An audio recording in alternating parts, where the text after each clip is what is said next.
Ning baguhay lang, nagpatawag og emergency meeting si Regional Law Enforcement Coordinating Committee 11 Chair, Police Brigadier General Leon Victor Rosete sa PRO 11 Conference Room nga gitambungan sa Department of Energy, DTI ug ubang partners aron i-update ang kasamtangang sitwasyon sa presyo sa produktong petrolyo ug ubang batakang palaliton kay buot sa ARLIC 11 nga maghimo og mekanismo sa pagmonitor sa mga negosyanteng magpasulabi og pataas og presyo hilabi na sa produktong petrolyo ug dili sila buot nga mabudol ang mga yanong konsumante o mga motorista sa taas nga presyo sa litro sa petrolyo. Gani gilaraw sab atol sa meeting ang pagbugna og task force aron magbantay o magmonitor sa presyo sa produktong petrolyo. Directive CRD na appeal sa mga pagpatrolya sa mga kapulisan ang sa mga pagmonitor sa mga presyo sa gasoline station. Karon kung damang galing po'y nag-violate po sa standard price na ginapagawas po sa DOE, kabalo sila, ma-aware na ni sila, sir.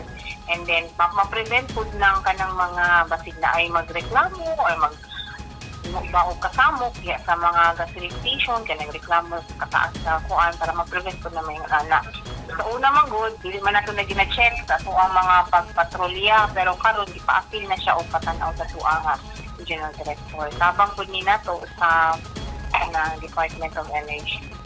Gipasabot sa kapulisan kung aduna sila masakpan nga gasolinahan nga nag-hoard, nagpataas og presyo nga sobra sa gihatag nga pump price sa Department of Energy. Ilaha kining i-record ug isumbong sa hingtungdang ahensya aron maaksyonan og masilutan.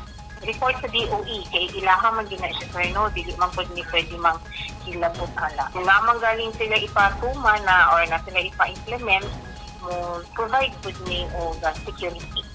Pero ang implementation sa ilaha ang amo lang ang area security or security po sa mga personnel nila nga mo implement.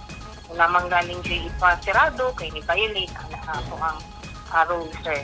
Sumala sa PRO 11, tumong lamang nila ang paghatag og proteksyon sa katawhan aron dili maisahan ug sa Davao Region wala pa hinuon sila'y nasakpan nga negosyanteng nagpataas og maayo sa presyo sa ilang mga produkto hilabi na sa petrolyo.